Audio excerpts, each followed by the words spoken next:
Alors, là, c'est une vraie info, en tout cas à l'heure où je vous parle. La loi sur les fake news, ça sera la manchette du Figaro demain, n'est-ce pas, Alexis? Oui. Hein? Donc ça, on n'est pas dans le fake news, on est dans l'info. Non, on dit qu'il y a une levée de bouclier contre la loi sur les fake news, puisqu'en fait, la gauche est contre, l'extrême gauche est contre, la droite est contre, l'extrême droite est contre, les socialistes sont contre, il n'y a que En Marche qui est pour. Le Figaro est contre, Le Monde est contre. Alors, on va en parler. Ce sont donc deux textes relatifs à la lutte contre la manipulation de l'information. C'est l'intitulé que le gouvernement entend donc combattre en période électorale. Alors donc avant même leur passage à l'Assemblée, ces propositions de loi déclenchent les passions. Elles sont liberticides pour Marine Le Pen. C'est une police de la pensée, nous a dit Christian Jacob pour Les Républicains. Voici comment Benjamin Griveaux, porte-parole du gouvernement, défend ces textes. On l'écoute. Je rappelle que les candidats à l'élection présidentielle ou les candidats aux élections législatives n'ont pas le droit de sponsoriser des contenus sur Internet. Et donc, on peut avoir des États étrangers, des groupes terroristes, des milliardaires excentriques qui payent des contenus, les sponsorisent pour déverser des tombereaux d'injures sur des candidats, quels qu'ils soient. Je considère qu'il est normal qu'on puisse avoir l'intervention d'un juge. C'est en période électorale, ce sont les quelques semaines qui précèdent le vote. Ça n'assassine en rien la démocratie, c'est au contraire, à mon avis, aussi un meilleur moyen d'exercer la démocratie. Alors, ça n'assassine en rien la démocratie, nous dit Benjamin Griveaux, mais ça provoque une levée de bouclier.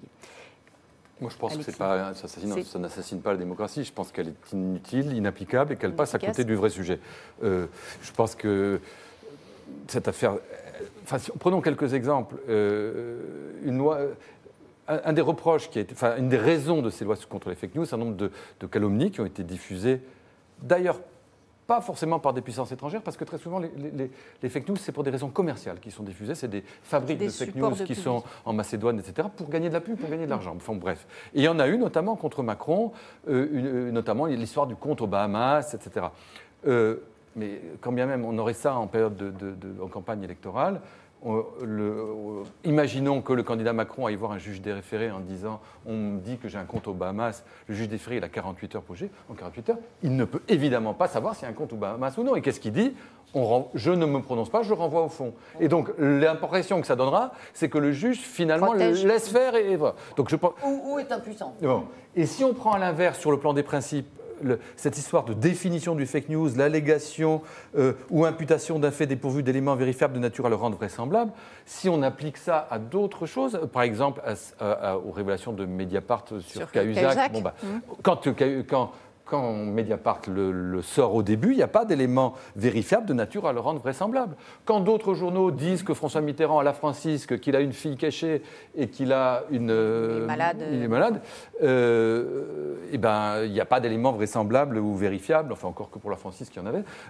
Mais enfin bon, donc moi cette histoire de dire la vérité me paraît un peu gênante. Il y a des choses qui sont bien, qui consistent notamment à dire que les plateformes doivent... divulguer les gens qui investissent de façon publicitaire, et notamment les États, ça me paraît la moindre des choses. Je pense que le vrai problème, c'est le poids absolument faramineux que les plateformes sont en train de prendre dans nos démocraties, et que ce n'est pas du tout ça qui permettra de les réduire. Texte inutile, Olivier Duhamel. La loi, effectivement, 1881, elle existe déjà, les juristes le disent, mais vous allez me compléter. Hein. Il y a déjà la loi 1881, il y a le code électoral. Je pense que c'est une loi libère stupide. Voilà ce que je pense. Je suis assez d'accord avec Alexis. Je me disais, dans le fond, je reliais ça à votre sujet sur les parlementaires. Je me disais, c'est dommage qu'Alexis ne soit pas parlementaire et en commission sur ce sujet, parce que c'est exactement ça le travail que devrait faire le parlementaire. Au lieu de se demander quel amendement il va proposer, qui a l'air fin, il devrait se dire, quel est l'impact de cette loi ? Qu'est-ce que va produire comme effet dans la réalité la loi qu'on me demande de voter ? Est-ce qu'elle va permettre d'interdire les choses qu'il faut interdire, et est-ce qu'elle va risquer d'interdire des choses qu'il ne faut pas interdire ? C'est ça, c'est au-delà même du... Vous aviez raison d'évoquer l'importance du travail de contrôle, mais il y a aussi le travail d'évaluation qui n'est pas fait de façon satisfaisante et qui est beaucoup plus important que le cirque de l'intervention publique ou de l'amendement en soi. Et donc, oui, je ne vois pas un juge... Qu'est-ce que ça veut dire ? Quand on émet des conjectures scientifiques, quand on émet des hypothèses sur la dangerosité d'un médicament, même en dehors des sujets politiques, on pourrait allonger la liste comme ça. Au début, on n'a pas d'éléments vérifiables de nature à le rendre vraisemblable. C'est le propre de l'enquête d'aller chercher si, Bon, et donc, je suis... Donc la définition vous semble déjà contestable. Des définitions qui n'étaient pas dans la loi. C'est d'ailleurs un amendement qu'ils ont mis en cours de route. Oui. Elle me semble libère stupide. Elle rate sa cible, Alexandre Malafaille, cette... Écoutez, si on écoute Benjamin Griveaux dans cette courte intervention qu'on a entendue, globalement, on ne peut être que d'accord. Lutter contre des États, des puissances étrangères qui veulent interférer chez nous, on est d'accord. Sur le principe, c'est une bonne idée en soi. Mais je vois franchement, concrètement, pas comment ça va être appliqué. Enfin, c'est comme quand on veut parler du nuage de Tchernobyl, pour dire il ne passera pas. Ou il y a une espèce de... Avec ce monde de l'information et du numérique, il y a aujourd'hui des problèmes qu'il faut traiter, mais avec les bonnes mesures et les bonnes échelles. Alors, il y a peut-être effectivement des choses à faire dans le domaine, par exemple, de l'anonymat sur Internet ou de l'anonymat sur des outils comme Twitter. Parce qu'à un moment donné, ça peut effectivement poser question et ça permettrait peut-être d'aller plus vite. Si on veut aujourd'hui, effectivement, là aussi, régler une certaine nombre de problématiques en utilisant les arsenaux existants, parce qu'en fait, on rajoute des lois tout le temps, parce qu'on aime bien faire des lois en pensant que la loi va tout régler. Effectivement, on a la loi de 81, on a toutes les lois qui permettent effectivement de régler les problématiques de diffamation. Par contre, il faut effectivement donner des moyens aux juges pour aller beaucoup plus vite, peut-être modifier certains arsenaux en matière de sanctions. Absolument. Mais voilà, on avait sans doute assez d'instruments et d'outils pour ne pas être obligé de se faire une loi gagée. Mais là encore, je pense que, juste un petit détail, Alexis, je pense qu'en fait, quelque part, c'est le problème du politique qui, à un moment donné, dit quelque chose et après, il est pris au piège de ce qu'il est. Est-ce qu'Emmanuel Macron n'en faisait pas une affaire personnelle avec... C'est ce que je dis. Mais oui, mais c'est bien le problème. C'est bien le problème. Parce qu'on sait qu'il a très très mal vécu justement toutes les intox pendant sa campagne présidentielle et que c'est depuis ce moment-là qu'il voulait s'en prendre aux fake news. Mais le paradoxe, si vous voulez, c'est qu'Emmanuel Macron préconise le libérer, le protéger et l'efficacité. Surtout, c'est quand même l'un de ses maîtres mots, il dit il faut avoir des résultats et nous on veut être efficace. Et là on voit bien, donc là j'abonde dans le sens de tout ce qui s'est dit autour de cette table, que probablement ça ne sera pas efficace. Donc c'est débile. Mais s'agissant de la loi de 1880, moi qui me paraît une très bonne loi sur la diffamation, l'injure, il y a par ailleurs une autre loi qui punit déjà la propagation de fausses nouvelles, ça existe. Bon. Plus le code électronique. Et de nature à aussi fausser un scrutin. Ouais. Donc ça existe tout ça. Oui. Le truc c'est aujourd'hui, oui, mais on ne peut pas les appliquer aux plateformes. Car les plateformes Google, Facebook et tous ces Instagram, etc., Twitter, n'ont pas le statut d'éditeur de presse. Donc ils ne sont pas sujets à ces lois-là. C'est le gars qui, à l'autre bout du monde, met un petit post sur Google, Facebook, Instagram, Twitter, qui lui, mais comme on ne sait pas qui c'est, qu'on n'a aucune chance de le retrouver, c'est mort. Et ce qu'il faudrait pouvoir dire, c'est étendre l'application de ces lois, de dire finalement que les plateformes sont responsables pénalement et civilement, comme le sont les journaux. Ni plus ni moins. Et là, il n'est pas besoin de dire le vrai et le faux. C'est déjà ce qui est le cas aujourd'hui. Aujourd'hui, les tribunaux ne disent pas ce qui est le vrai et le faux. Simplement, quand le Figaro publie quelque chose dont quelqu'un estime que c'est une diffamation ou une injure, ou si jamais le gouvernement estimait que c'était de nature à mettre en péril la sécurité publique ou entacher la régularité d'un scrutin, le directeur de la publication du Figaro irait devant Marc Feuillet, irait devant le tribunal. Bon, il n'y a qu'à faire la même chose pour le directeur de Facebook ou le directeur France de Facebook, si on ne veut pas toucher un Américain, ou de Twitter et d'Instagram et tout ça. C'est tout. Dans un registre différent, complémentaire, comment vous faites la part des choses entre la fake news et la propagande? Quand par exemple vous avez un chef de l'État qui dit écoutez, on a obtenu une très grande victoire sur les travailleurs détachés.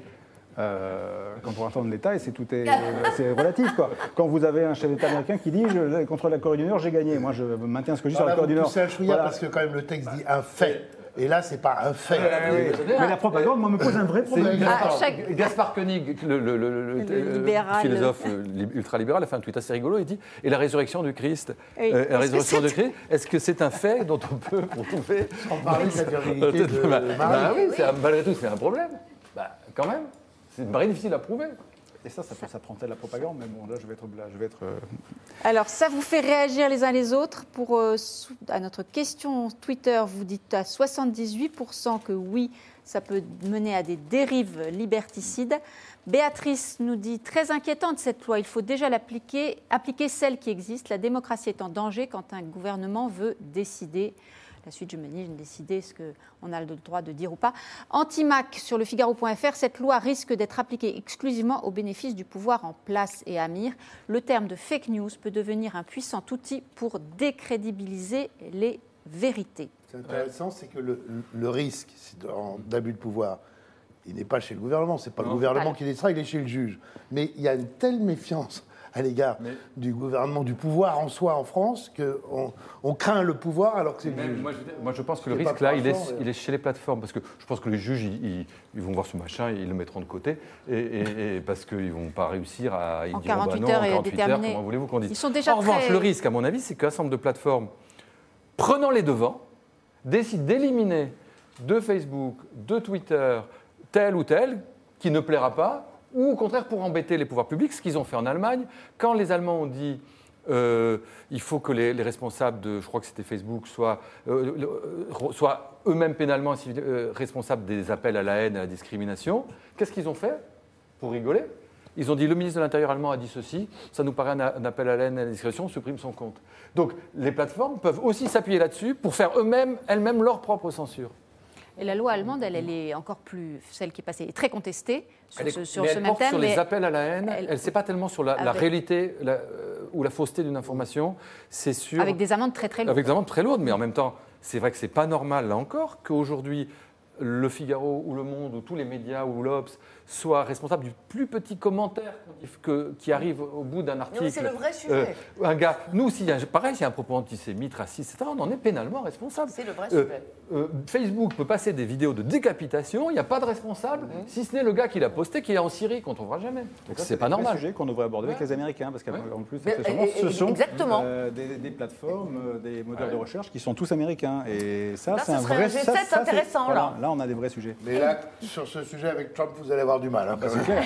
Non, mais de toute façon, avec la conception américaine de la liberté... Alors, les Américains, ils diront pleine liberté, premier amendement, et Trump, il dira, commençons par le Washington Post et le New York Times. Chacun. Alors, je vous suggère à ce propos de lire demain dans le Figaro l'interview de Scott Galloway. Scott Galloway, c'est un grand spécialiste des GAFA. Et lui, sa conclusion, justement, c'est qu'il est temps de les démanteler parce que, pour toutes sortes de raisons, mais notamment leur puissance et leur hégémonie.